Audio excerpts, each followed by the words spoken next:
Bismillahirrahmanirrahim. Innal hamdalillah nahmaduhu wa nasta'inuhu wa nastaghfiruh wa na'udzu billahi min shururi anfusina wa sayyiati a'malina. Man yahdihillahu fala mudilla lahu wa man yudlil fala hadiya lahu. Wa ashhadu an la ilaha illallah wahdahu la syarika lahu wa ashhadu anna Muhammadan 'abduhu wa rasuluh. Ya ayyuhalladzina amanu taqullaha haqqa tuqatih wa la tamutunna illa wa antum muslimun.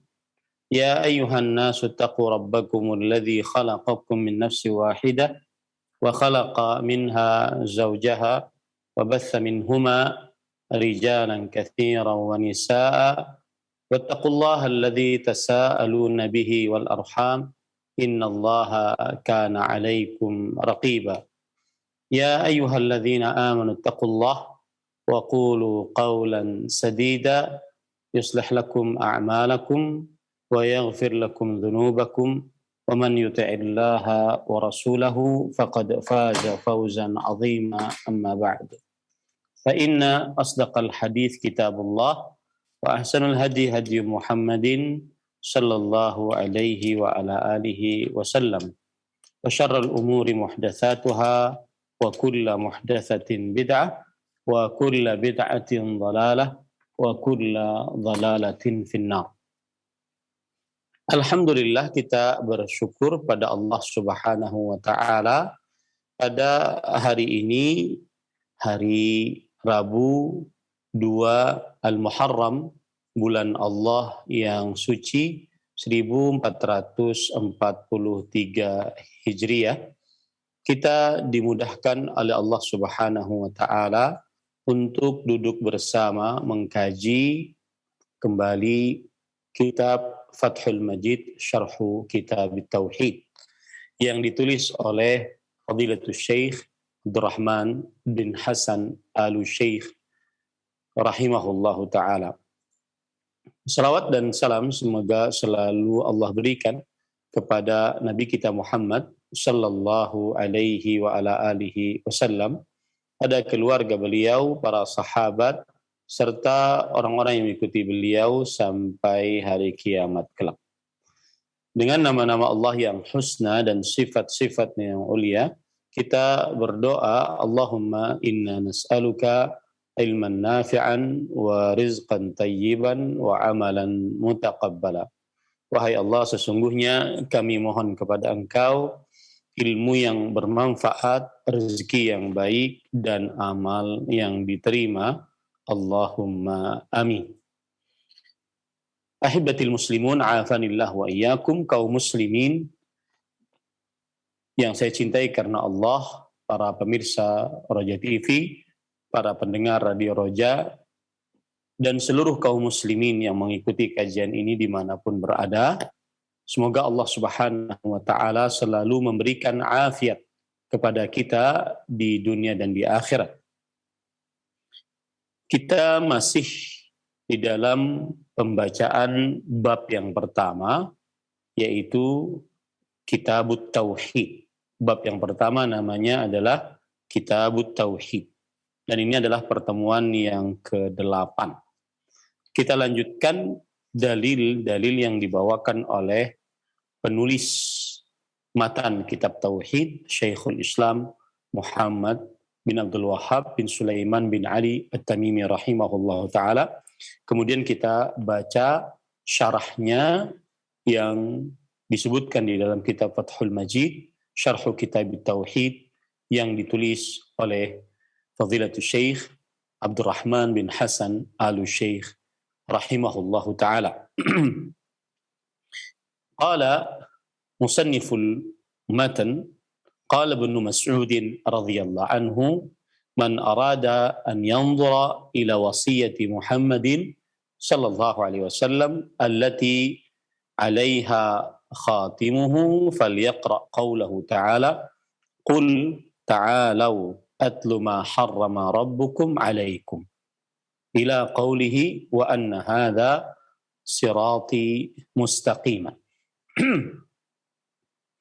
Yang artinya, Abdullah bin Mas'ud radhiyallahu anhu berkata, siapa yang ingin melihat kepada wasiat Nabi Muhammad sallallahu alaihi wasallam yang di atasnya stempelnya, hendaklah ia membaca firman Allah Subhanahu wa taala, katakanlah wahai Muhammad sallallahu alaihi wasallam, kesinilah kalian wahai ahlul kitab, aku bacakan kepada kalian apa yang Allah Subhanahu wa taala telah haramkan atas kalian. Quran surat Al-An'am ayat 151 sampai kepada firman-Nya, wa anna hadza sirati mustaqiman fattabi'uh, sampai kepada firman-Nya yang artinya, dan sesungguhnya inilah jalanku yang lurus. Quran surat Al-An'am ayat 153.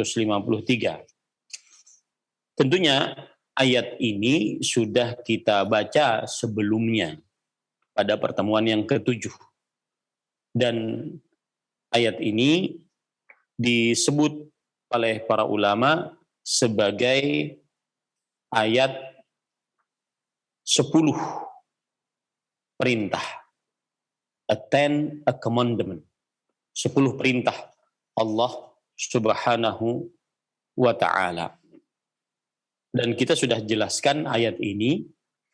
Kemudian kita sekarang membaca penjelasan dari kitab Fathul Majid, syarh kitab Tauhid.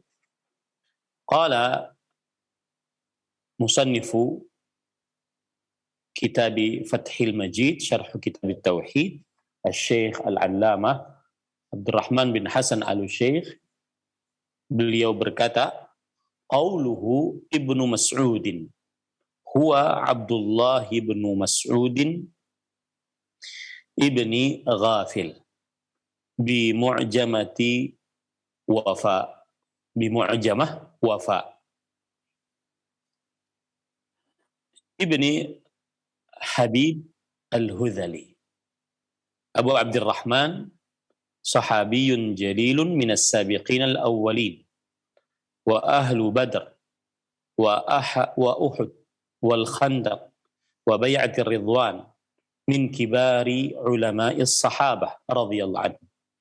Ammarahu Umaru 'ala al-Kufah wa mata sanata 32 radhiyallahu anhu. Wa hadha al-atharu rawahu at-Tirmidzi wa hassanahu wa Ibnu al-Munzir wa Ibnu Abi Hatim wa at-Tabarani binahwihi. Artinya, di dalam perkataan Ibnu Mas'ud, maka maksudnya dia adalah Abdullah bin Mas'ud. Jadi orang Arab biasanya memanggil seseorang dengan Ibnu Mas'ud, anaknya Mas'ud. Ya, ini menunjukkan penghormatan kepada bapak. Penghormatan kepada bapak. Abdullah bin Mas'ud bin Ghafil bi mu'jamah wafa. Mu'jamah maksudnya adalah ghafil. Ghafil ada titiknya. Itu mu'jam maksudnya ada titiknya, ghafil, bukan afil. Dan fa, ghafil jadinya. Ya. Bin Habib al-Hudhali. Kunyahnya Abu Abdurrahman. Dan beliau adalah sahabat yang agung, termasuk dari orang-orang yang pertama-tama masuk dalam agama Islam. Dan beliau orang yang mengikuti perang Badar. Tentunya yang mengikuti perang Badar tidak sama dengan yang tidak mengikuti perang Badar dari para sahabat Nabi radhiyallahu anhu. Intinya para sahabat itu tingkatan keutamaannya berbeda-beda. Yang as-sabiqunal awwalun, orang-orang yang pertama-tama masuk dalam agama Islam, baik itu dari kaum muhajirin ataupun kaum ansar, beda dengan orang yang masuk dalam agama Islam setelah penaklukan kota Mekah. Dari sisi keutamaannya. Kemudian juga orang yang ikut perang Badar beda dengan orang yang tidak ikut perang Badar dari sisi keutamaannya. Karena orang yang ikut perang Badar, Allah Subhanahu wa taala mengampuni dosa-dosanya sebagaimana hadis Rasul sallallahu alaihi wasallam. Kemudian yang ikut perang Uhud tentunya berbeda dengan yang belum masuk Islam dan tidak ikut perang Uhud. Kemudian beliau mengikuti perang Khandaq. Kemudian juga beliau mengikuti Bai'atur Ridwan. Bai'atur Ridwan terjadi pada tahun ke-6 Hijriah. Saat Nabi Muhammad SAW ingin berumrah setelah 5 tahun tinggal di kota Madinah. Kemudian beliau ingin berumrah, akan tetapi dihadang oleh orang-orang kafir Quraisy, sehingga terjadilah perjanjian Hudaybiyah. Kemudian setelah itu ada berita bahwa Utsman bin Affan radhiyallahu anhu dibunuh oleh orang-orang kafir Quraisy. Maka terjadilah Bai'atur Ridwan. Dan tentunya yang ikut Bai'atur Ridwan tidak sama dengan yang tidak ikut Bai'atur Ridwan. Allah Subhanahu wa taala menyebutkan di dalam Al-Qur'an tentang yang ikut Bai'atur Ridwan. Seperti misalkan dalam ayat Allah berfirman dalam surat Al-Fatih ayat 18, laqad radiyallahu 'anil mu'minin idh yubayyi'unaka tahta asy-syajarah. Sungguh Allah Subhanahu wa taala telah meridai atas orang-orang yang beriman ketika mereka membaiatmu di bawah pohon. Itu yang disebut dengan Bai'atur Ridwan. Makanya di sini disebutkan oleh penulis kitab Fathul Majid sebagai sebuah keutamaan yang dimiliki oleh Abdullah bin Mas'ud radhiyallahu anhu. Kemudian juga di sini disebutkan beliau termasuk ulama, pembesar ulama dari para sahabat Nabi radhiyallahu anhu. Abdullah bin Mas'ud radhiyallahu anhu awwalu man jahara bil Quran fi Makkah. Beliau orang yang pertama kali masuk mengeraskan suara membaca Al-Qur'an di Mekah di hadapan orang-orang kafir Quraisy. Ya. Dan beliau termasuk ahli tafsir. Dan beliau termasuk mempunyai mushaf tersendiri.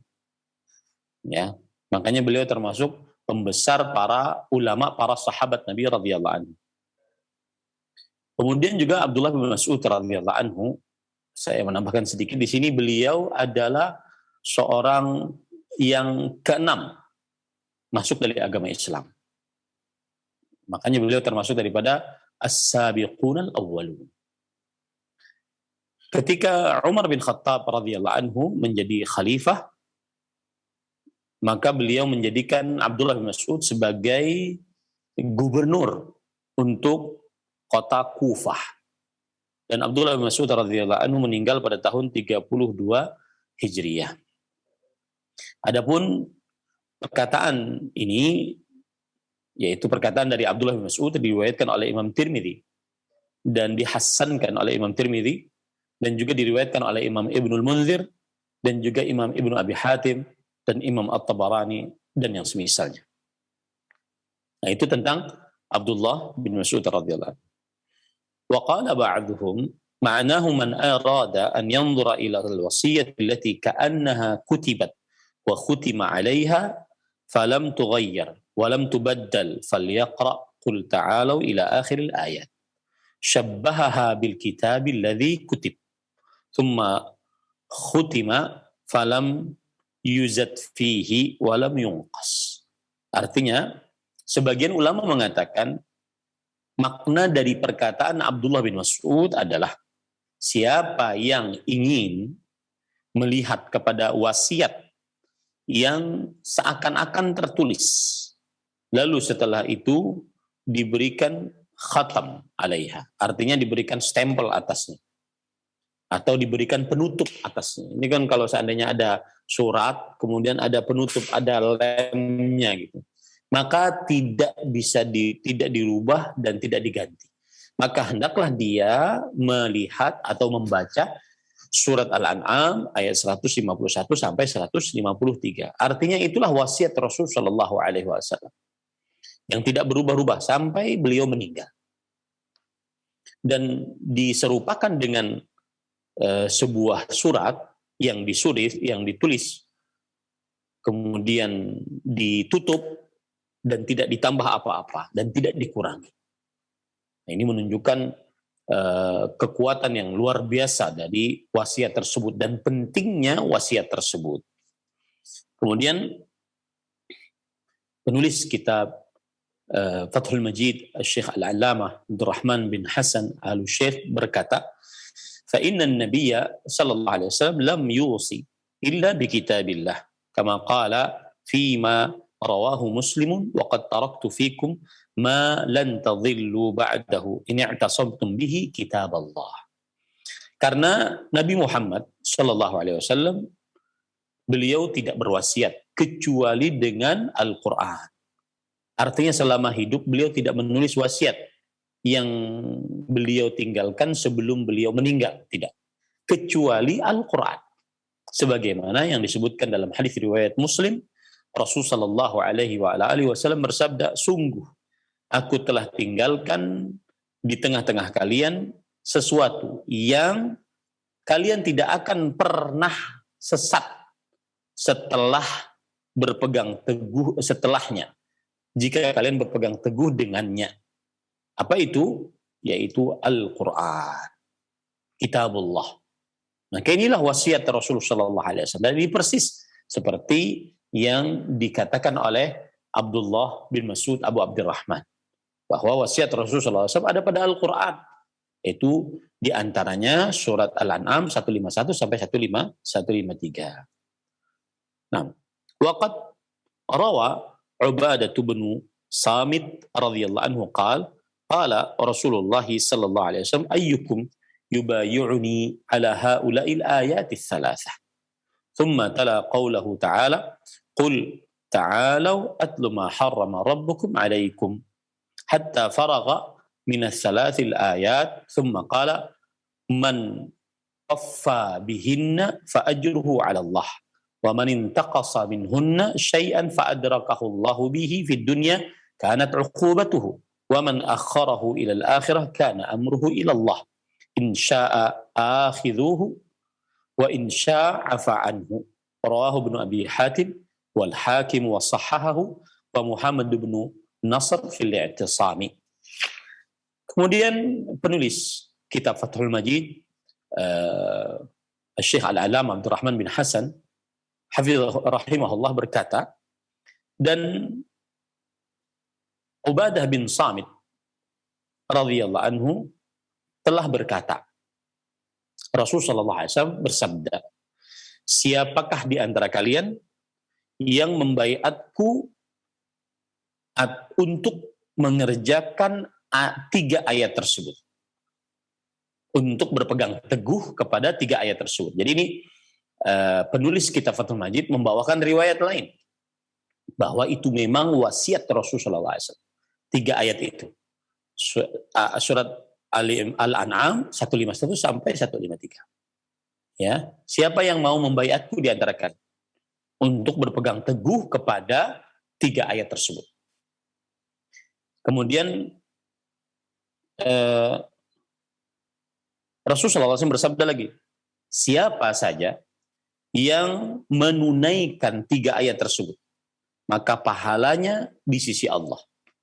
Dan siapa yang mengurangi dari 3 ayat tersebut sedikit pun, maka jika Allah Subhanahu wa taala mendapatinya di dunia, maka dia siksa di dunia itu adalah siksanya. Dan siapa yang tidak disiksa di dunia, tetapi Allah akhirkan siksanya di akhirat, maka perkaranya atau nasibnya di sisi Allah Subhanahu wa taala. Jika Allah menghendaki, Allah akan menghukumnya. Jika Allah Subhanahu wa taala menghendaki, Allah akan memaafkannya. Hadis riwayat Imam Ibnu Abi Hatim dan juga Imam Hakim, dan beliau mensahihkan hadis ini, dan juga Imam Muhammad bin Nasr Al-Marwazi di dalam kitab Al-I'tisam. Dan para ikhwan yang dirahmati oleh Allah Subhanahu wa taala, ini menunjukkan bahwa surat Al-An'am ayat 151 sampai 153 memang benar-benar wasiat Rasulullah Shallallahu Alaihi Wasallam. Oleh sebab itulah jangan pernah kita remehkan wasiat-wasiat tersebut. Ya, 10 perintah yang ada di dalam ayat tersebut. Saya ulangi ayat itu, yaitu yang pertama, alla tusyriku bihi syai'an. Janganlah kalian mensyirikkan Allah dengan sesuatu apapun. 1. Wabil walidaini ihsana. Berbaktilah kepada kedua orang tua dengan sebaik-baiknya. 2. Wala taqtulu auladakum min imlaq. Nahnu narzuqukum wa iyyahum. Dan janganlah membunuh anak-anak kalian karena kemiskinan. 3. Wala taqrabul fawahisha ma dhahara minha wa ma batan. Dan janganlah kalian mendekati perbuatan-perbuatan keji yang dikejikan oleh akal dan syariat, baik yang nampak ataupun yang tersembunyi. 4. Wala taqtulun nafsal lati harramallah illa bil haqq. Dan janganlah kalian membunuh seseorang yang telah diharamkan oleh Allah Subhanahu wa taala kecuali dengan kebenaran. 5. Wala taqrabu malal yatimi illa billati hiya ahsan hatta yablugha asyuddah. Dan janganlah kalian mendekati harta anak yatim kecuali dengan yang lebih baik sampai anak yatim tersebut baligh. 6. Wa auful kaila wal mizana bil qist. Dan sempurnakanlah, tunaikanlah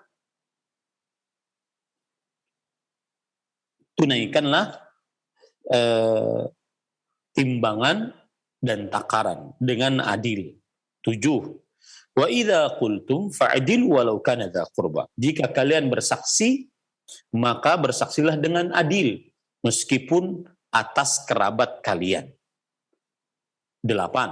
Wa bi ahdillahi aufu. Dan tunaikanlah janji kepada Allah Subhanahu wa taala.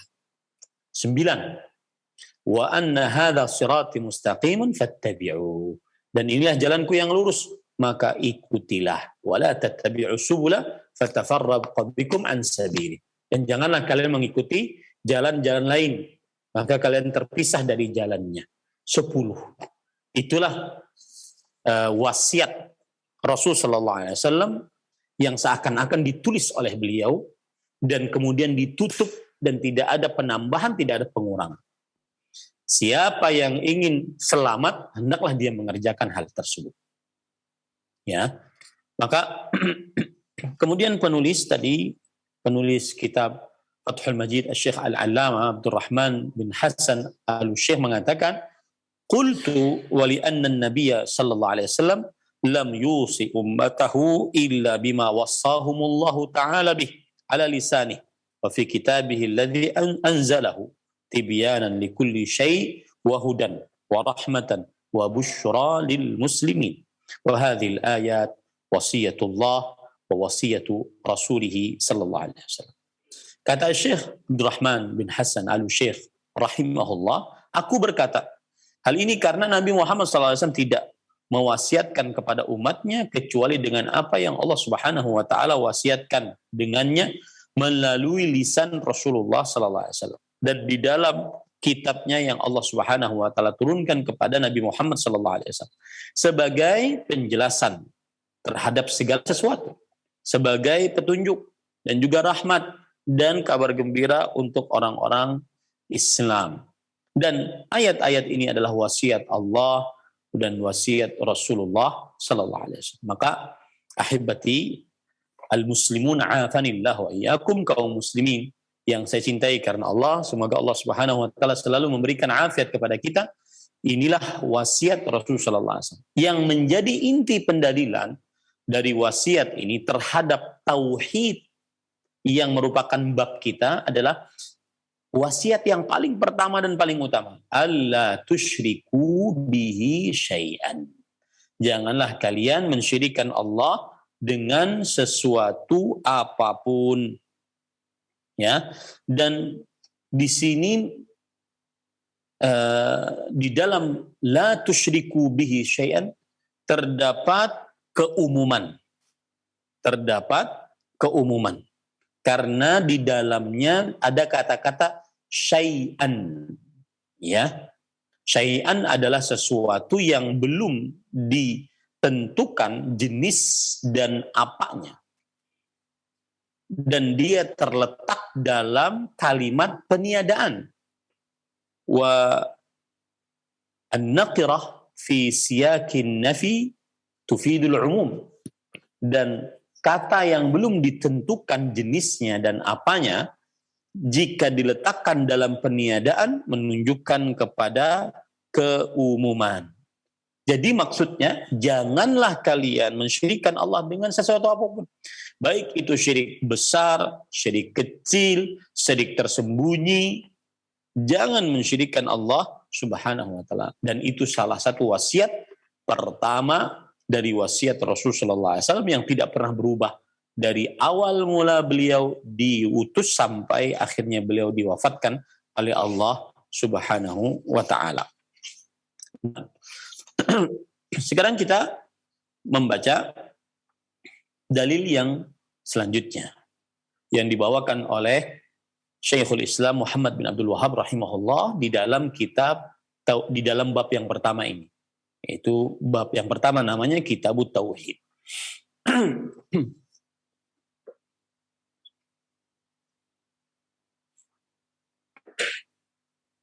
Baik.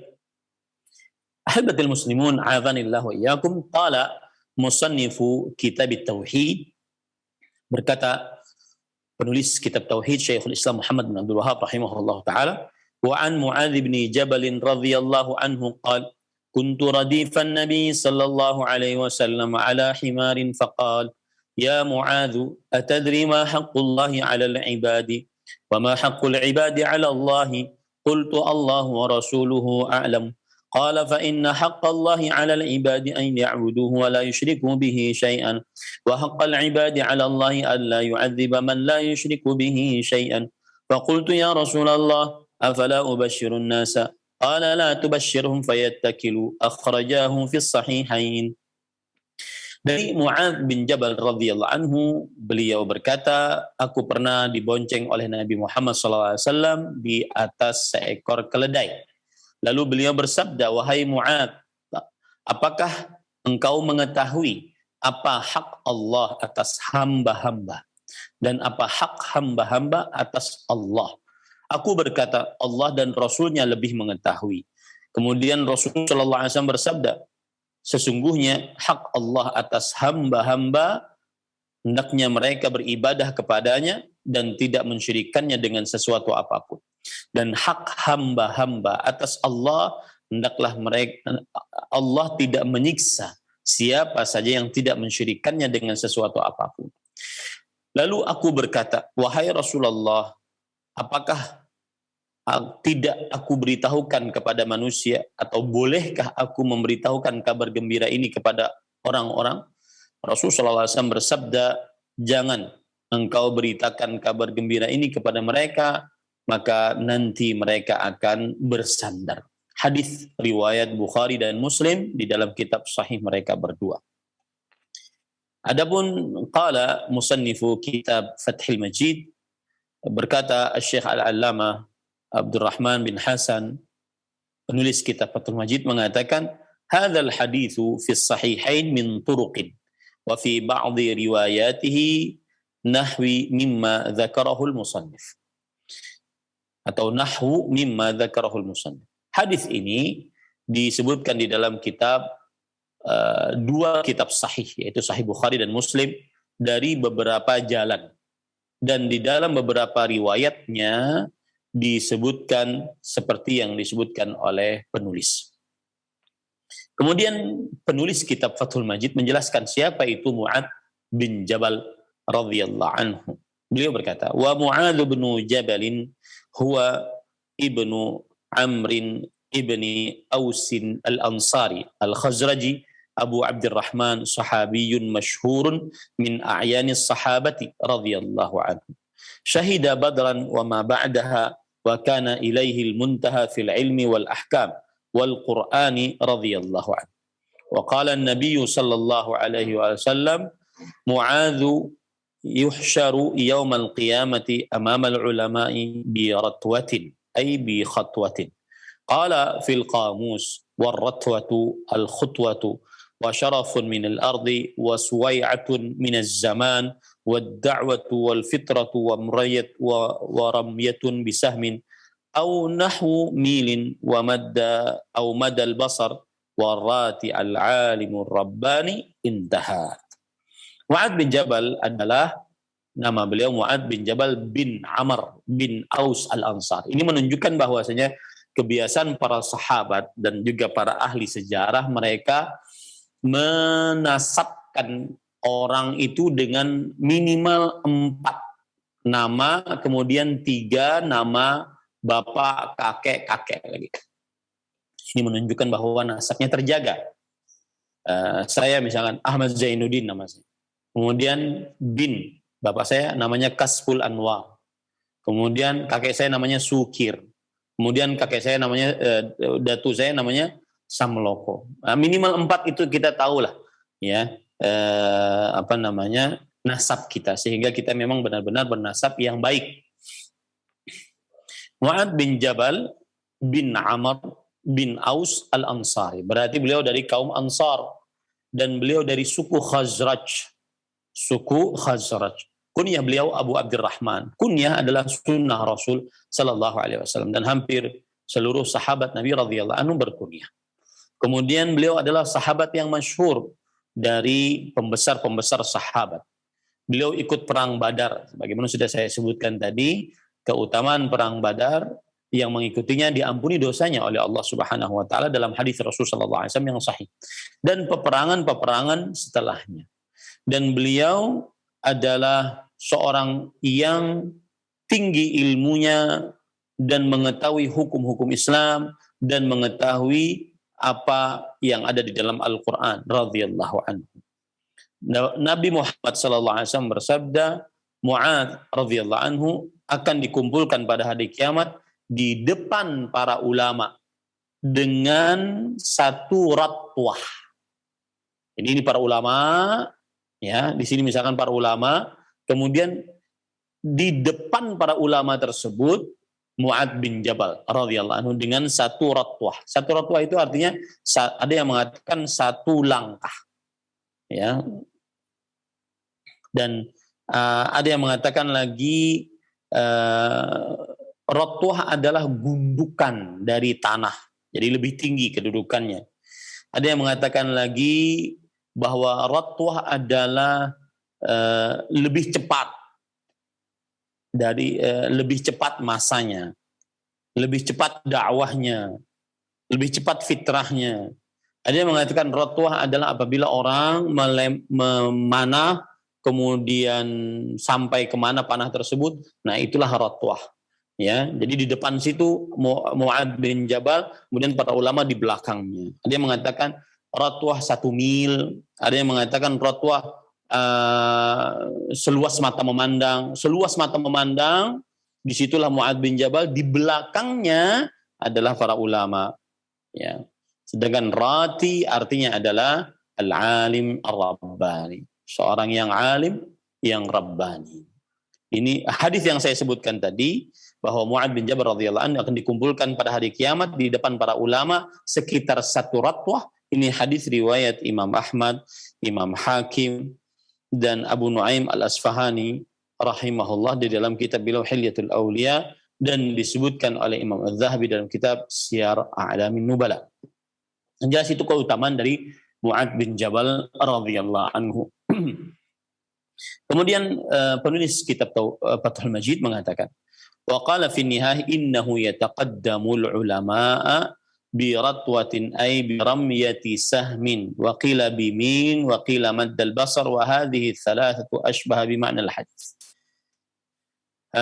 Masih dijelaskan oleh penulis kitab Fathul Majid tentang ratwah tadi, bahwa disebutkan di dalam kitab An-Nihayah fi Gharibil Athar yang ditulis oleh Ibnul Athir, bahwa Mu'adz bin Jabal akan di depan para ulama dengan satu ratwah, artinya satu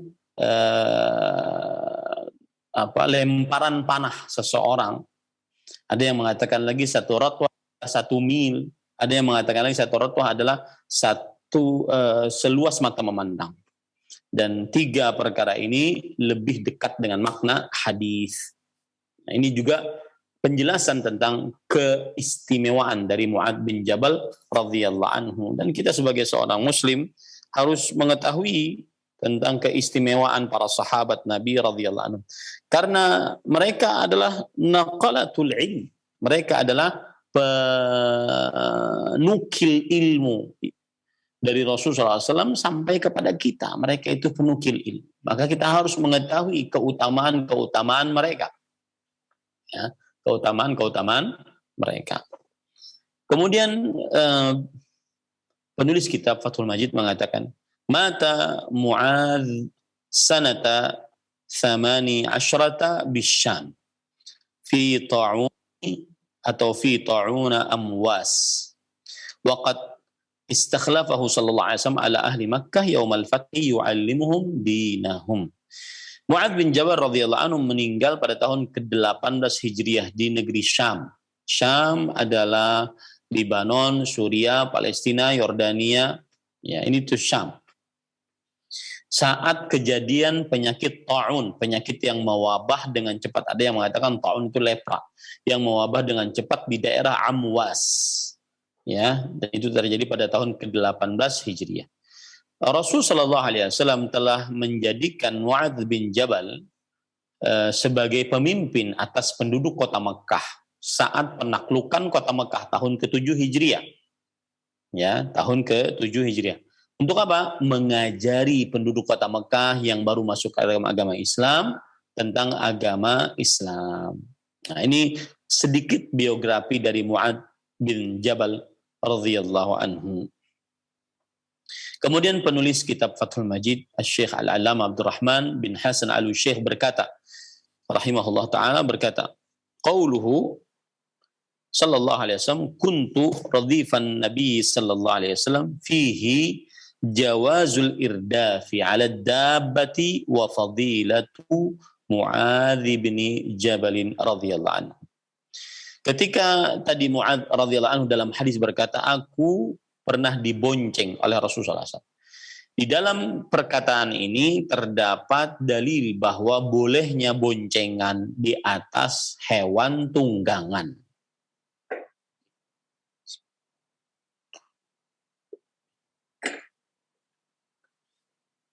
Bolehnya boncengan di atas hewan tunggangan.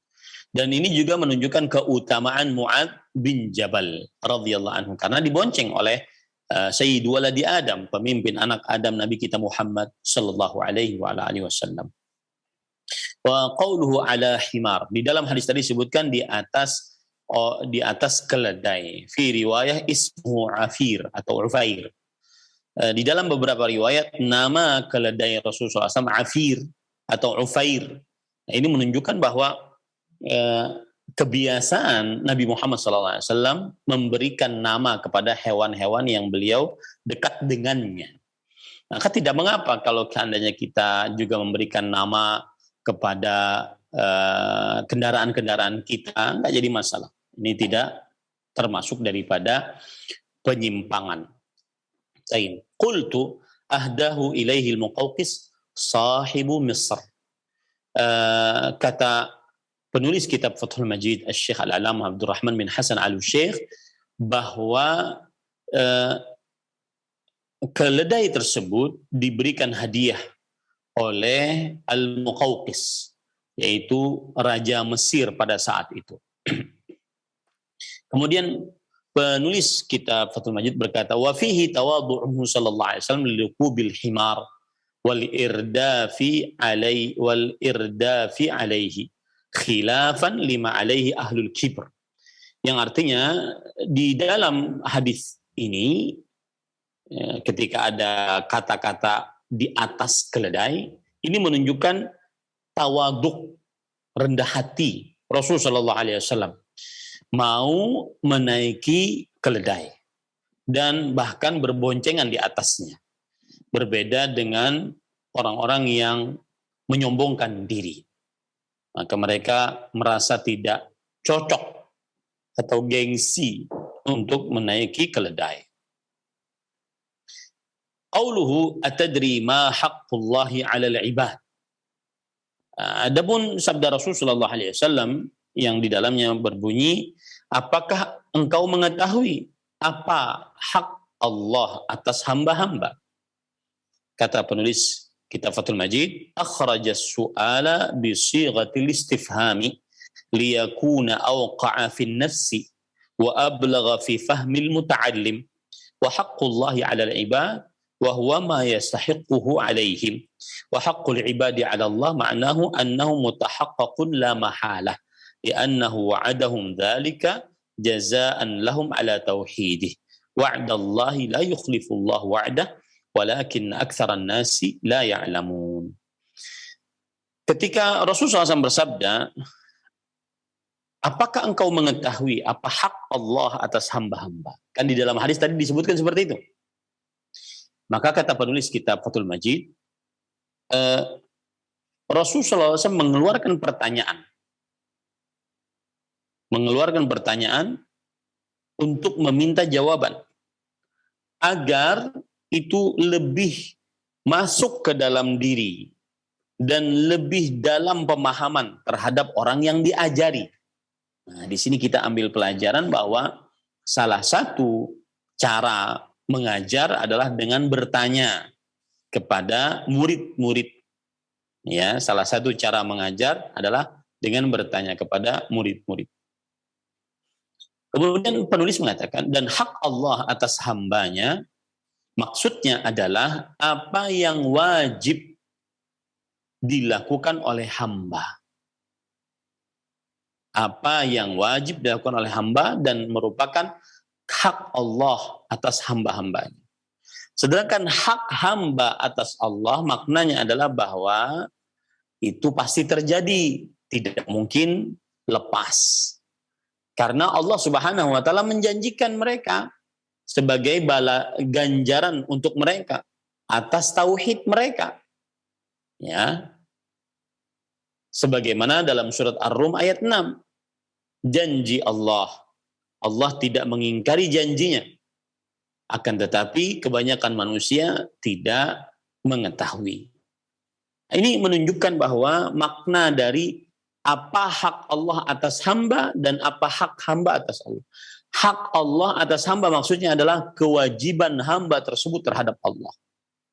Sedangkan hak hamba terhadap Allah adalah maksudnya adalah Allah pasti memberikan. Allah pasti memberikan apa yang sudah Allah janjikan. Ya.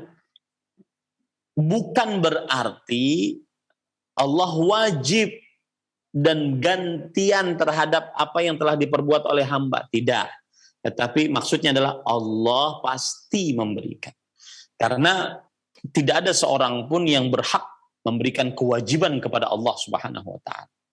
Ini patut diperhatikan baik-baik.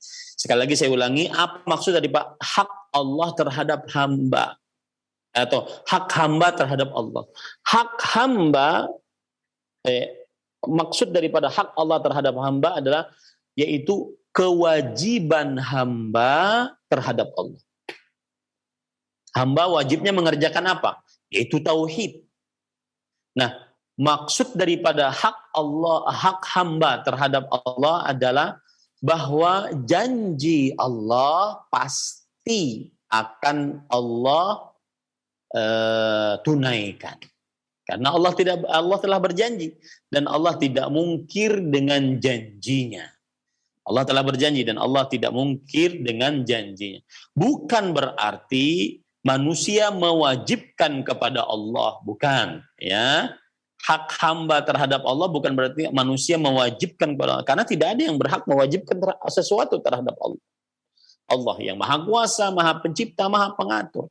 Nah, ini dijelaskan oleh penulis dengan membawakan perkataan Syekhul Islam.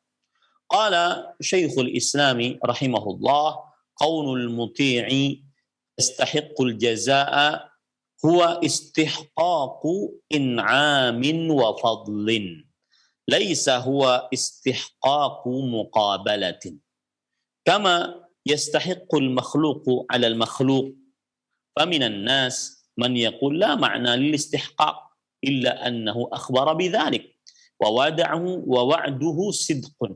Walakin aktsara an-nas yuthbituna istihqaqan zaidan 'ala hadha kama dalla 'alaihi al-kitab was sunnatu. Qala ta'ala wa laqad arsalna min qablika rusulan ila qaumihim faja'uhum bil bayyinati fantaqamna minal ladzina ajramu wa kana haqqan 'alaina nasrul mu'minin.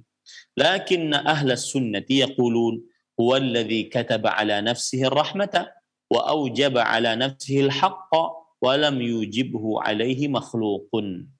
Perhatikan baik-baik. Syekhul Islam yaitu Imam Ibnu Taimiyah rahimahullah, Ahmad bin Abdul Halim Al-Harrani, ulama Islam abad ke-8 Hijriah, beliau berkata, seorang yang taat berhak mendapatkan pahala. Lihat ya, perkataannya ini perkataan penting. Seorang yang taat kepada Allah, dia berhak mendapatkan pahala. Ini maksudnya adalah keberhakan nikmat dan karunia dari Allah. Bukan keberhakan barteran, gantian. Artinya gini, ya Allah, saya sudah bertauhid, mana surga saya? Bukan. Tetapi surga didapat oleh seorang hamba yang bertauhid karena karunia Allah, bukan karena barteran. Ya, barteran. Paham ini baik-baik. Jangan sampai salah, jangan sampai keliru. Yaitu seorang hamba yang taat kepada Allah, lalu dia berhak mendapatkan pahala.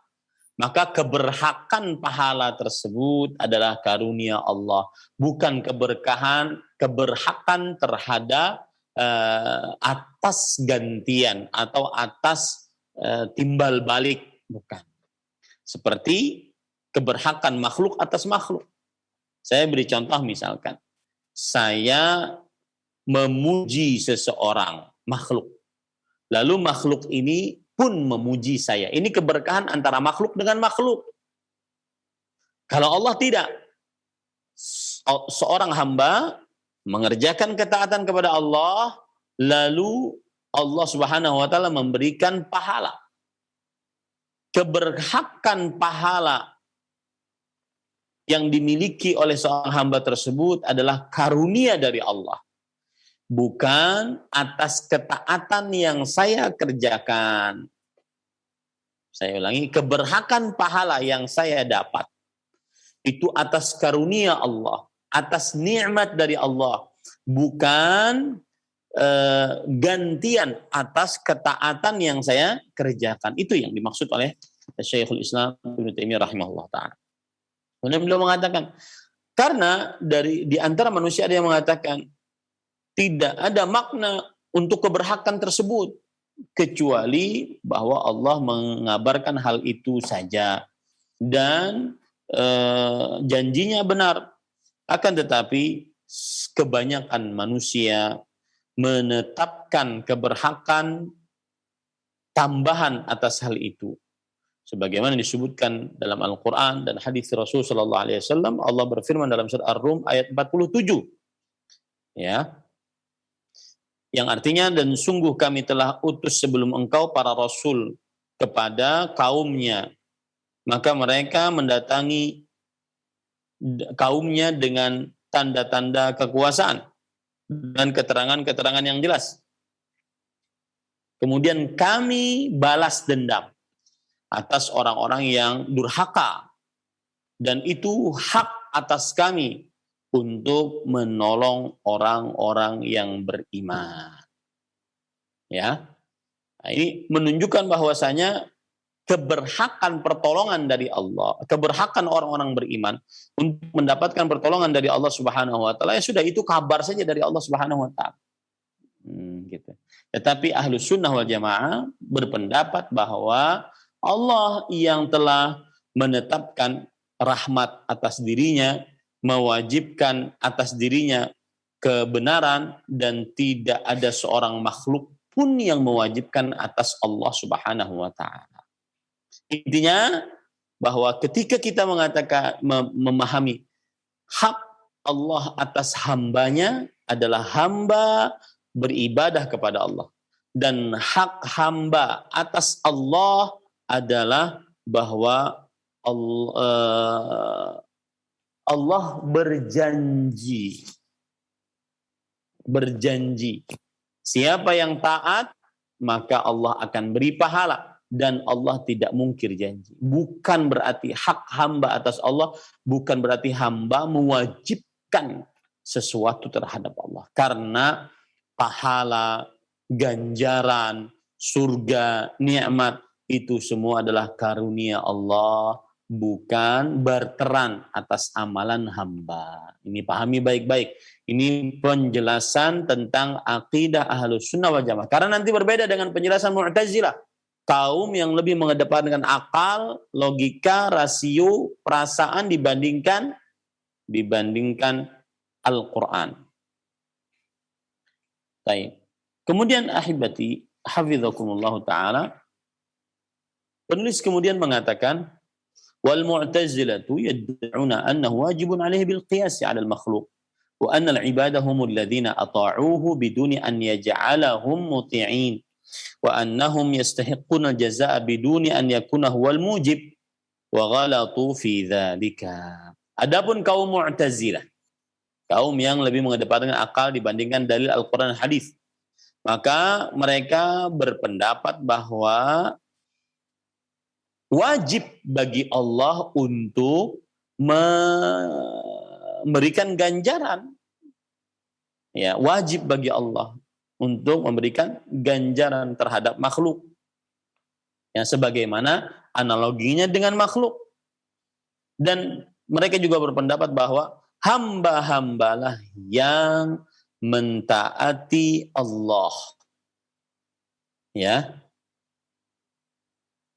Bukan Allah yang menjadikan mereka taat. Karena kaum Mu'tazilah ini Jabariyah yang berpendapat Qadariyah maksud saya. Karena mereka ini berpendapat bahwa saya ketika mengangkat remote ini saya yang angkat, bukan Allah yang menjadikan saya mengangkat. Maka ketika seorang hamba sholat, menurut kaum Mu'tazilah, hambanya yang sholat dan Allah tidak menjadikan hamba tersebut sholat. Nah ini, makanya kata kaum Mu'tazilah, mereka berhak mendapatkan pahala. Ya, karena mereka mengerjakan perbuatannya. Dan mereka keliru dalam hal ini. Nah ini para ikhwan yang dirahmati Allah. Wa hadzal babu ghalatat fihi al-jabariyah.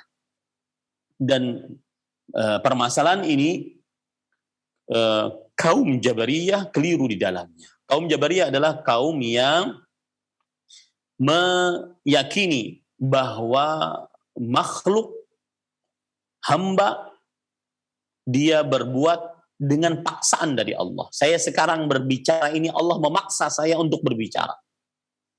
Jadi seorang hamba sholat, Allah memaksa mereka untuk sholat.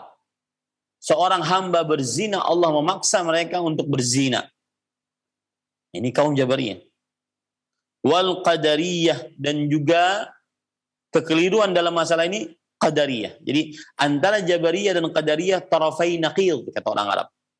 Itu dua sisi yang saling bertentangan. Kaum Jabariyah berpendapat bahwa Allah memaksa hambanya. Kaum Qadariyah berpendapat bahwa hamba memiliki kekuatan tersendiri. Ya, tidak ada kuasa Allah atasnya. Al-Qadariyah, dan mereka adalah pengikut Jaham bin Safwan. Nah, siapa itu Jaham bin Safwan? Para ikhwah yang dirahmati oleh Allah Subhanahu wa taala, Jaham bin Safwan adalah pencetus dari kelompok Jahmiyah. Dan dia berasal dari Khurasan. Khurasan itu sekarang adalah timurnya Iran, kemudian baratnya Afghanistan, ya, kemudian juga selatannya Turkmenistan, dan juga utaranya Afghanistan. Jadi timurnya Iran, dia dulu sebuah daerah, yang penuh dengan sejarah, Khurasan, timurnya Iran, selatannya Turkmenistan, dan utaranya Afghanistan.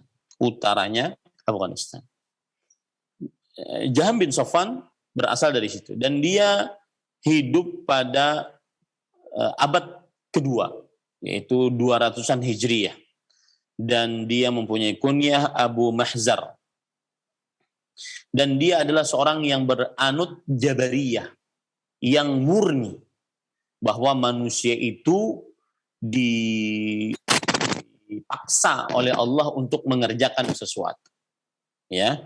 Dan dia yang pertama kali mencetuskan pendapat Al-Quran itu makhluk.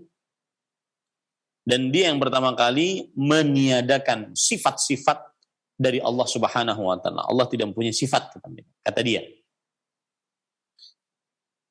Dan dia dibunuh pada tahun, ada yang mengatakan tahun 128 Hijriah, ada yang mengatakan 130 Hijriah, ada yang mengatakan 132 Hijriah.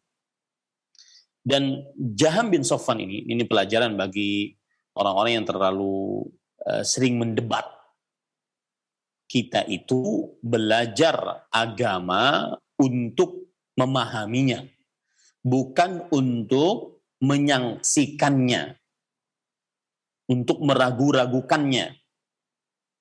Sebagian orang sekarang mempelajari Al-Quran, kemudian proses berpikir dasar mereka saat mempelajari Al-Quran adalah mengapa begini, ini salah. Proses dasar yang benar saat mempelajari Al-Quran adalah membacanya, memahaminya, dan memasukkannya ke dalam hati lalu mengamalkannya. Tidak bertanya macam-macam. Ya, makanya Jaham bin Safwan termasuk orang yang sangat suka berdebat, sangat suka bertengkar, sangat suka debat lah seperti itu. Tetapi sebenarnya dia bukan orang yang pandai di dalam ilmu hadis. Dia juga tidak sibuk dengan ilmu hadis, dia bahkan disibukkan dengan ilmu kalam, ilmu yang dasar berfikirnya adalah mendebat. Kenapa harus begini? Nah, itu ilmu kalam. Kemudian para ikhwan yang dirahmati oleh Allah Subhanahu wa taala,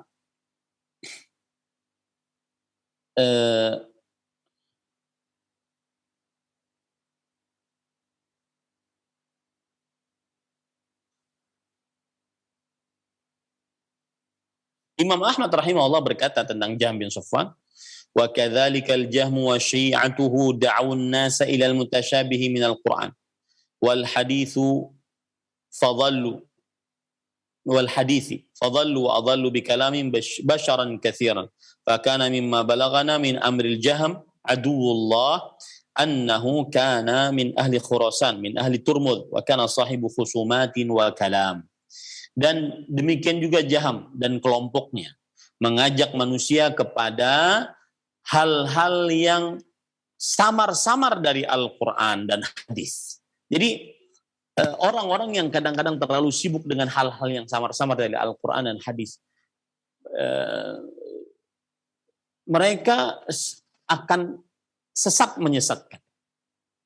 Ya, maka kata Imam Ahmad, banyak manusia yang sesat dengan perkataan mereka. Dan kabar yang sampai kepada kita bahwa Jaham bin Safwan adalah musuh Allah dan dia berasal dari penduduk Khurasan, dari daerah Turmuz, dan dia adalah seorang yang suka berdebat dan juga suka ilmu kalam. Kemudian para ikhwan yang dirahmati oleh Allah Subhanahu wa taala, Jaham bin Safwan adalah pencetus kaum Jahmiyah. Dan Jaham bin Safwan ini akhirnya nanti dibunuh oleh khalifah pada waktu itu dari Bani Umayyah, yaitu Salim bin Ahwaz al-Mazini. Salim bin Ahwaz al-Mazini, raja terakhir dari Bani Umayyah. Mereka, sebagaimana sudah kita sebut, bahwa Jaham bin Safwan ini adalah seorang yang Jabariyah, bahwa manusia tidak memiliki kemampuan apa-apa, mereka itu dipaksa oleh Allah Subhanahu wa taala. Dan Jaham bin Safwan sepakat dengan kaum Mu'tazilah, yaitu menolak sifat-sifat Allah yang azali. Jaham bin Safwan juga berpendapat bahwasanya Allah tidak mengetahui sesuatu sebelum terjadinya. Ya, subhanallah ya. Jaham bin Safwan juga mengatakan bahwasanya surga dan neraka akan hancur. Ya, surga dan neraka akan hancur.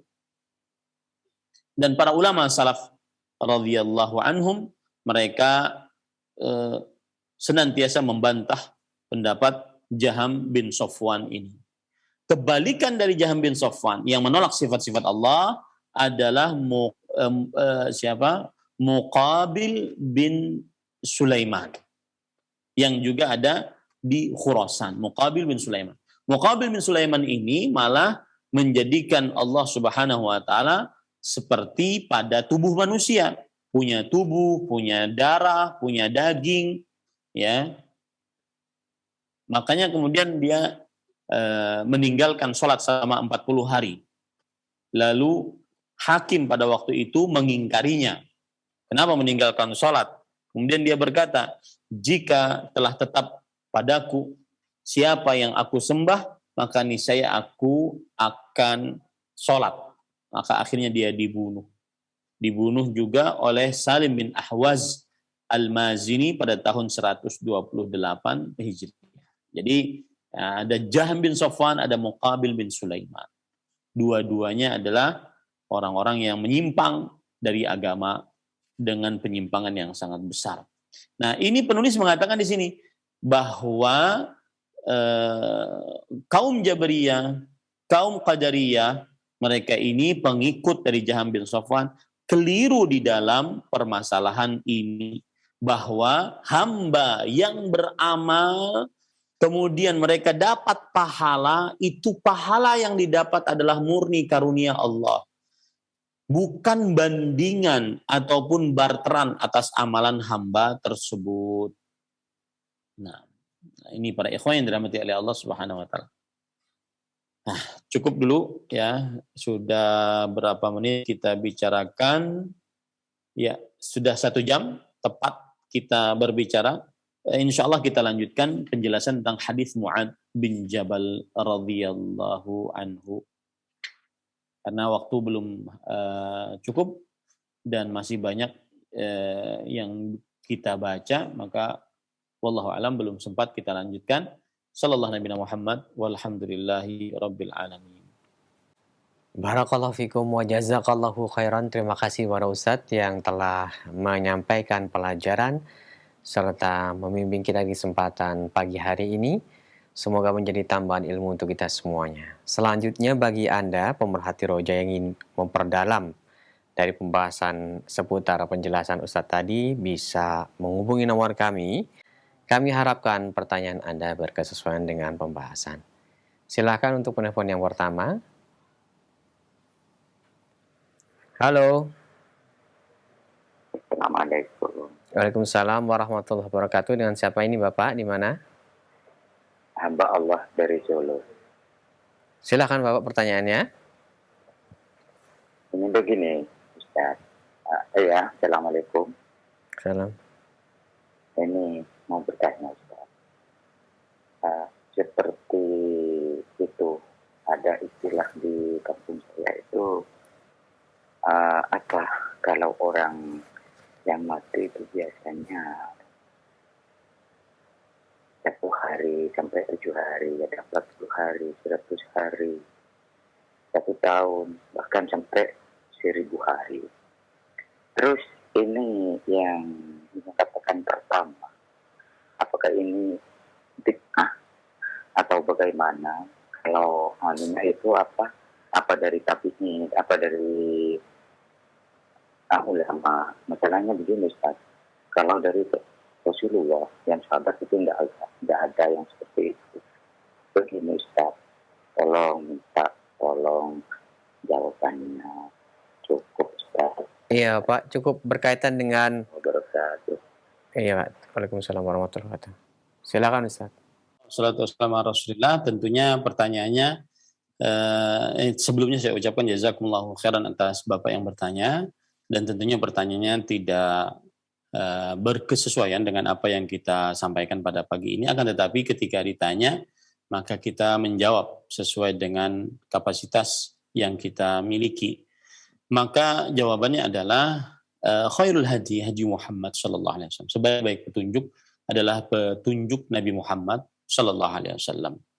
Dan tadi di dalam surat Al-An'am ayat 153 Allah Subhanahu wa taala berfirman, "Wa anna hadza sirati mustaqiman fattabi'u." Dan sesungguhnya inilah jalanku yang lurus, ikutilah. Yaitu jalan Nabi Muhammad sallallahu alaihi wa alihi wasallam. Kemudian juga di dalam surat Ali Imran Allah Subhanahu wa taala berfirman, "Qul in kuntum tuhibbunallaha fattabi'uni yuhibbukumullah." Katakanlah wahai Muhammad SAW, jika kalian mencintai Allah, maka ikutilah aku. Niscaya Allah Subhanahu wa taala akan mencintai kalian dan mengampuni dosa-dosa kalian. Maka jadikan prinsip hidup kita yaitu mengikuti hanya Rasulullah sallallahu alaihi wasallam. Mengikuti hanya Rasulullah sallallahu alaihi wasallam. Dan inilah konsekuensi dari asyhadu anna Muhammadan Rasulullah. Orang yang bersyahadat asyhadu anna Muhammadan Rasulullah sallallahu alaihi wasallam, maka salah satu konsekuensinya adalah alla yu'badallahu illa bima syara'.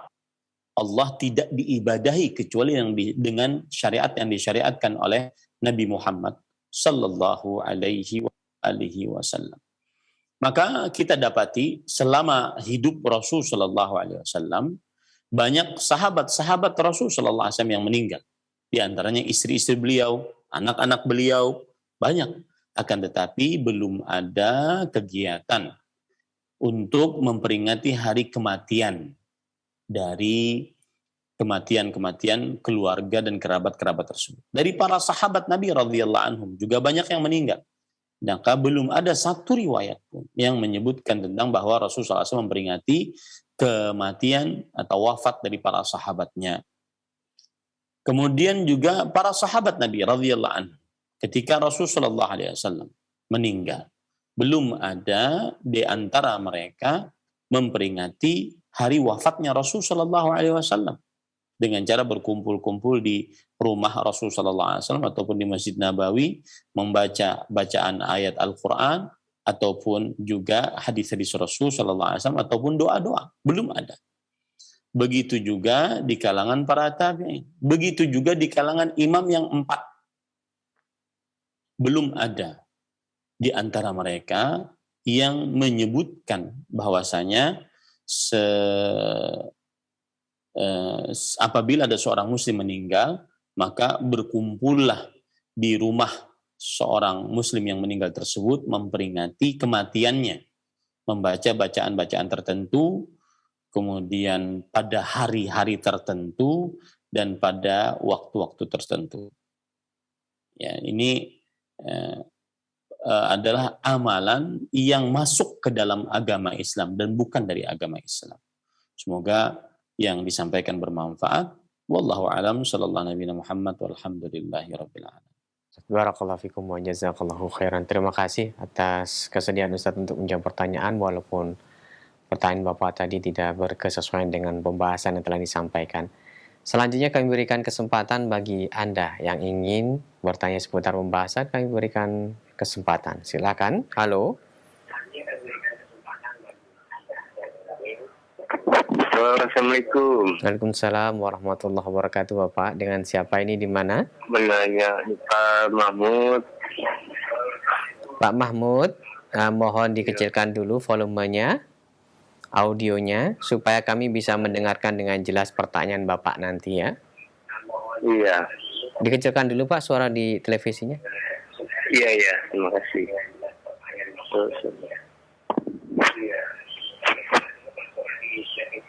Silakan Pak pertanyaannya.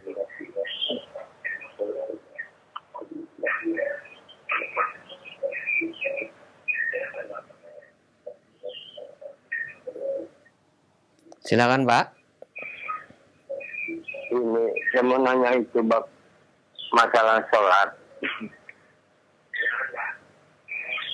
Assalamualaikum. Waalaikumsalam. Masalah sholat, kadang-kadang saya sering berjamaah kalau sholat Zuhur dan Asar ya. Itu kadang-kadang nggak sampai dibacakan masalah suratnya itu gimana sih, Ustaz? Maksudnya nggak dibacakan. Maksudnya nggak terdengar gitu, Ustaz. Dan satu lagi nih, Ustaz, salawat Nabi yang jadi jaminan di akhirat nanti kita. Salawat Nabi yang mana itu, Ustaz, yang dimaksud? Kan salawat Nabi banyak. Itu aja. Assalamualaikum warahmatullahi wabarakatuh. Waalaikumsalam warahmatullahi wabarakatuh. Silakan Ustaz. Untuk pertanyaan pertama, kalau saya tidak salah tangkap dari pertanyaannya adalah mengapa sholat zuhur dan asar itu tidak dikeraskan bacaannya. Maka jawabannya adalah Rasulullah SAW mencontohkan demikian. Dan beliau mengatakan, Sallu kama ra'aitumuni usalli. Salatlah kalian sebagaimana kalian melihat aku sholat. Maka saat seorang sholat berjamaah zuhur dan asar, maka dia sholatnya lirih baik imam ataupun makmum ataupun sholat sendirian. Allahu a'lam. Kemudian pertanyaan yang kedua, salawat yang diterima adalah seperti apa? Maka jawabannya yang paling utama tentunya yang diajarkan oleh Rasul Shallallahu Alaihi Wasallam, yaitu ketika para sahabat Nabi radhiyallahu anhum berkata, alimna kaifa nusallimu alaik, fa kaifa nusalli alaik. Kami telah mengetahui bagaimana mengucapkan salam kepadamu. Lalu bagaimanakah kami bersolawat kepadamu? Pada saat itu Rasulullah SAW diam dan tidak menjawab. Ini menunjukkan bahwasanya beliau belum dapat wahyu. Kemudian setelah itu beliau bersabda, qulu, ucapkanlah. Ini menunjukkan bahwa beliau dapat wahyu dan kemudian diperintahkan untuk menyampaikannya kepada para sahabat. Qulu Allahumma salli ala Muhammad wa ala ali Muhammad kama sallaita ala Ibrahim wa ala ali Ibrahim innaka Hamidum Majid wa barik ala Muhammad wa ala ali Muhammad kama barakta ala Ibrahim wa ala ali Ibrahim innaka Hamidum Majid, yang disebut dengan as-salawatul ibrahimiyah. Inilah salawat yang paling utama, disebabkan karena satu, para sahabat Nabi radhiyallahu anhum bertanya. Dua, para sahabat Nabi radhiyallahu anhum tidak membuat sendiri salawat dari diri mereka sendiri, padahal mereka mungkin bisa saja. Yang ketiga, Rasulullah SAW tidak langsung menjawab karena belum dapat wahyu. Yang keempat, perintah dari Allah Subhanahu wa Ta'ala, perintah dari Rasulullah SAW untuk mengucapkan salawat tersebut. Yang kelima, isi dari salawat tersebut sempurna untuk bersalawat kepada Rasulullah SAW. Lalu mungkin timbul pertanyaan, bolehkah bersalawat dengan salawat yang dibuat baru oleh manusia-manusia, mungkin disebut wali-wali sepeninggal Rasulullah SAW, bahkan jauh sepeninggal Rasulullah, ribuan tahun sepeninggal Rasulullah SAW. Maka jawabannya boleh saja, ya, asalkan tidak ada penyimpangan di dalam lafaznya. Tetapi ketika ditanya mana yang lebih utama, maka yang lebih utama adalah yang diajarkan oleh Rasulullah Sallallahu Alaihi Wasallam, di antaranya as-salawatul ibrahimiyah. Wallahu a'lam. Ustaz, barakallahu fikum wa jazakallahu khairan. Terima kasih atas nasihat dan jawabannya. Selanjutnya kami berikan kesempatan kembali, silahkan. Halo. Halo, Assalamualaikum. Mau nanya ini share langsung ini kan? Iya, Bapak silahkan apa pertanyaannya? Iya, dengan siapa, di mana Bapak? Ya. Bapak, konsentrasi melalui telepon saja. Silakan dikecilkan volume televisinya. Bapak dengarkan dari telepon saja. Sudah? Silakan pertanyaannya, Pak. Assalamualaikum. Waalaikumsalam warahmatullahi wabarakatuh. Ini mau nanya nih Pak. Dari Madinah ini, dari Madinah ke Sumatera Utara, dari Madinah. Mau nanya nih Pak. Kan kadang dalam masjid kan ada peraturannya, anak-anak di belakang, orang tua di depan. Yang dikatakan anak-anak itu di belakang dari umur berapa itu Pak tuh? Ya, baik Pak. Terima kasih atas Ah. pertanyaannya. Yang kedua, coba Pak sekali lagi Pak. Ya, silakan Ustadz. Bismillah, walhamdulillah, wassalatu wassalamu ala rasulillah, wa ala alihi wa sahbihi wa man wala. Jazakumullahu khairan kepada Bapak yang bertanya. Semoga kita senantiasa selalu diberikan afiat oleh Allah Subhanahu wa taala. Adapun urutan saf adalah di belakang imam maka orang laki-laki dewasa. Kemudian setelahnya adalah anak-anak laki-laki. Kemudian setelahnya perempuan dewasa. Kemudian setelahnya anak-anak perempuan. Adapun untuk anak-anak yang di belakang, ini adalah anak-anak yang dunal mumayyiz, yaitu yang belum mumayyiz. Belum mumayyiz di sini maksudnya adalah yang belum baligh. Yang belum ba'dal mumayyiz dan dunal mumayyiz. Yang belum baligh baik itu sesudah 7 tahun atau sebelum 7 tahun. Baik itu sesudah 7 tahun atau sebelum 7 tahun, yaitu sebelum baligh. Adapun sudah baligh maka berarti dia dianggap sebagai dewasa. Ini apabila si anak tersebut memang datangnya bersamaan dengan orang-orang dewasa. Maka diaturlah safnya yang depan orang dewasa, yang di belakang anak-anak. Tetapi kalau seandainya ada anak umur 7 tahun, belum baligh, tetapi dia sudah mumayyiz, sudah bisa membedakan mana sholat, mana di luar sholat, sudah benar-benar dewasa, meskipun belum baligh, maka kemudian dia di saf pertama. Apakah berhak kita untuk memundurkannya menjadi saf yang kedua atau yang ketiga dan seterusnya? Maka jawabannya tidak. Kenapa? Karena dia berhak atas tempatnya. Dia berhak atas tempatnya. Dan dia mumayyiz, dia bisa membedakan mana yang baik, ada mana yang buruk, mana yang sedang sholat, mana yang di luar sholat. Adapun kalau seandainya yang dunal mumayyiz, orang yang di bawah umur 7 tahun, dan dia belum bisa membedakan mana yang sholat, mana yang bukan sholat, maka diakhirkan agar tidak mengganggu saf dan juga sholat berjamaah. Jadi inti jawabannya adalah yang dimaksud dengan anak kecil yaitu orang yang belum baligh. Baik itu setelah 7 tahun atau sebelum 7 tahun. Wallahu a'lam. Barakallahu fikum, terima kasih atas nasihat dan jawabannya. Pertanyaan berikut kami akan beralih ke pesan singkat. Ada yang telah masuk dari Abdullah di Cilangsi yang bertanya. Assalamualaikum warahmatullahi wabarakatuh Ustaz. Saya menjumpai di beberapa masjid di wilayah kami ada nama-nama Asmaul Husna. Mengagungkan nama-nama Allah ditulis, bahkan kadang ditempel di paling depan dalam masjid. Nah, apakah diperbolehkan atau tidak Ustadz menulis nama-nama Asmaul wa Sifat dalam masjid tersebut? Asal hukumnya Asmaul Husna itu diajarkan oleh Rasulullah SAW dan disebutkan dalam Al-Quran adalah digunakan untuk berzikir dan bertawassul saat berdoa. Allah Subhanahu wa taala berfirman, "Walillahil asmaul husna fad'uhu biha." Allah Subhanahu wa taala memiliki nama-nama yang husna, maka berdoalah dengannya. Maka asal hukumnya Asmaul Husna digunakan untuk itu. Yaitu yang pertama digunakan untuk berzikir, kemudian untuk bertawassul, kemudian untuk dipahami maknanya dan dikerjakan konsekuensi-konsekuensinya. Seperti misalkan Allah Al-Alim. Allah namanya Al-Alim, Maha Mengetahui.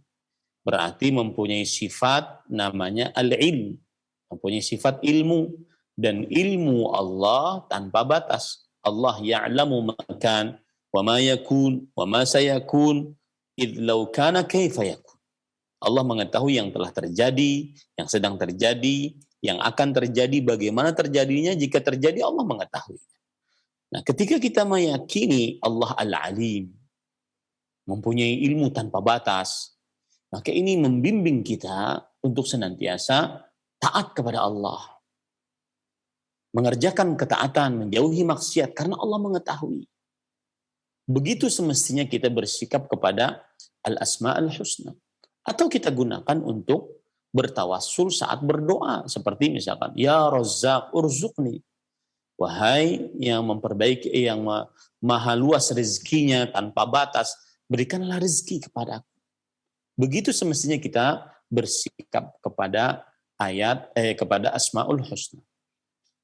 Adapun penulisan Asmaul Husna tersebut di masjid-masjid, ya, dan juga ayat-ayat yang lain, bahkan kaligrafi yang lain, maka hal tersebut lebih baik tidak dilakukan. Karena tidak ada di zaman Rasulullah SAW.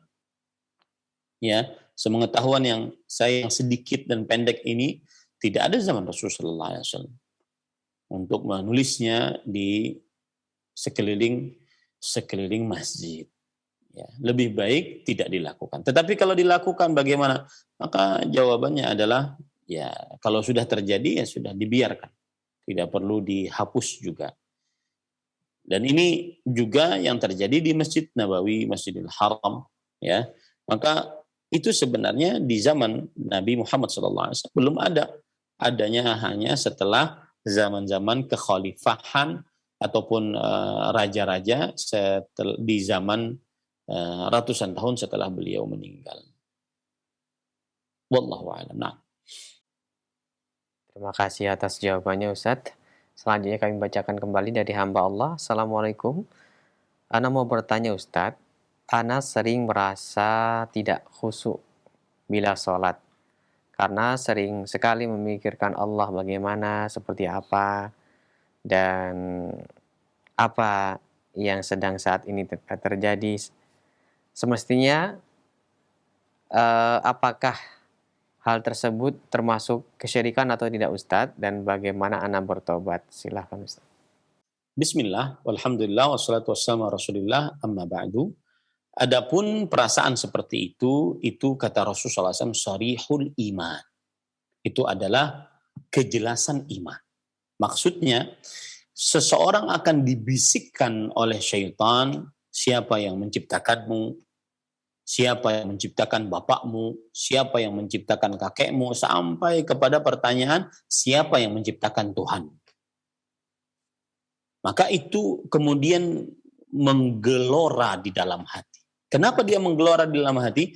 Karena pokok iman kita yang ada di dalam hati menolak. Makanya disebut dengan kejelasan iman. Nah, sikapnya kalau sudah ada seperti itu adalah ucapkan amantu billah wal yantahi. Hendaklah dia mengucapkan aku beriman kepada Allah. Kemudian dia cukupkan itu. Jangan terus dia ikutkan perasaan dan pikiran dia tersebut. Ya, ucapkan aku beriman kepada Allah, ataupun dia mengucapkan a'udzubillahi minasyaitonir rajim wal yantahi. Ya, hendaklah dia habiskan setelah itu. Dan ini perlu usaha untuk melawannya. Ya. Jadi yang sedang terjadi dalam diri kita itu adalah perlawanan. Iman kita melawan bisikan-bisikan itu. Nah, cara bertobatnya tadi, a'udzubillahi minasyaitonir rajim, ataupun ucapkan amantu billah, kemudian dia cukupkan perasaan dan pikiran tersebut sehingga tidak mengganggunya. Wallahu a'lam. Nah. Baik Ustaz, barakallahu fikum wa jazakallahu khairan. Pertanyaan berikutnya dari hamba Allah.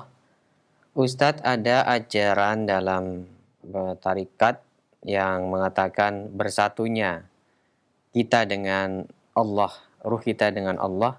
Nah, ini termasuk golongan apa Ustadz, dan apakah benar makhluk bisa bersatu dengan Rabbnya? Silakan. Baik. Bismillah, walhamdulillah, wassalatu wassalamu ala Rasulillah. Di dalam beberapa ajaran yang menyimpang, dari kelompok-kelompok yang menyimpang, ada mengajarkan ajaran yang namanya al-ittihad dan al-hulul. Ittihad itu artinya menyatu. Seperti ada kopi, ada susu, kemudian dicampur menjadi ittihad, yaitu menjadi bersatu, jadi kopi susu. Ada yang meyakini seperti itu, bahwa antara hamba dengan makhluk menyatu, ya, sehingga dia ada semacam persatuan dengan Allah. Kemudian ada lagi yang meyakini keyakinan namanya al-hulul. Al-hulul itu adalah menitis. Artinya Allah menitis kepada makhluk tersebut, sehingga di dalam diri makhluk tersebut ada diri Allah Subhanahu wa taala. Dan ini yang diyakini oleh kaum Nasrani ketika mereka berpendapat trinitas. Ya, bahwa Allah satu dalam tiga, tiga dalam satu. Maka apabila ada kaum muslimin yang berkeyakinan dengan keyakinan seperti ini adalah keyakinan kekufuran. Tidak ada keraguan di dalamnya. Keyakinan kekufuran. Ya, karena dia sudah menyamakan al-Khaliq dengan makhluk. Menyamakan Allah, sang pencipta, pengatur, berkuasa dengan hamba yang diciptakan. Ya. Dan sebagian orang berkeyakinan apabila seseorang sudah sampai kepada derajat hakikat dan ma'rifat, maka dia berarti sudah menyatu dengan Allah. Maka kita katakan ini keyakinan kekufuran. Karena menyamakan Allah dengan makhluknya. Mereka berkeyakinan bahwasanya Allah dan alam semesta adalah Allah Subhanahu wa ta'ala. Tentunya berbeda antara Allah sang maha pencipta dengan makhluk. Allahu khaliqu kulli syai'. Allah maha pencipta segala sesuatu. Fatirus samawati wal ardh. Ja'ilil malaikati rusulan uli ajnihatin mathna wa thulath wa ruba'. Allah yang menciptakan langit dan bumi, yang menjadikan bagi malaikat memiliki sayap 2, 4, 3, 4. Ya. Ini para ikhwan yang dirahmati oleh Allah Subhanahu wa taala. Maka keyakinan ini adalah keyakinan kekufuran, tidak ada keraguan di dalamnya. Karena menyamakan antara makhluk dengan Khaliq. Baik. Adapun sebagian orang juga berkeyakinan dengan keyakinan seperti ini. Salah satu yang Barakallahu fikum, jazakallahu khairan. Terima kasih atas jawaban dan nasihatnya. Nampaknya pertanyaan tadi merupakan terakhir di pertemuan kita di kesempatan pagi hari ini. Sebelum kami akhiri, mohon Ustaz berikan ikhtitam. Fadhil ya Ustaz. Bismillah, walhamdulillah, wassalatu wassalamu ala rasulillah, wa ala alihi wa ashabihi wa man wala. Ahibbatil muslimun, afanillah wa iyyakum, kaum muslimin yang saya cintai karena Allah, semoga Allah Subhanahu wa taala selalu memberikan afiat kepada kita di dunia dan di akhirat. Di masa sulit seperti sekarang, tersebarnya COVID-19 sehingga dinyatakan sebagai pandemi COVID-19, salah satu kesulitan yang sangat dirasakan oleh sebagian orang, terutama kaum muslimin, adalah mencari penghasilan, mencari rezeki untuk bisa hidup dan bertahan hidup. Maka saya ingin menasihatkan, berdoalah kepada Allah Subhanahu wa taala agar diluaskan rezekinya. Salah satu doa yang semestinya patut kita sering-sering baca dan tidak kita lupakan. Bahkan doa ini dalam hadis sahih riwayat Bukhari dan Muslim, Rasulullah SAW mengajarkannya kepada orang yang baru masuk Islam. Yaitu doa yang biasa kita baca di dalam sholat kita di antara dua sujud kita. Itu saat duduk di antara dua sujud. Allahumma ghfirli warhamni warzuqni. Allahumma ghfirli warhamni wahdini wa'afini warzuqni. Ya, warzuqni. Allahumma ghfirli, ya Allah ampuni aku, warhamni, rahmati aku, wahdini, beri petunjuk kepadaku, ya. Kemudian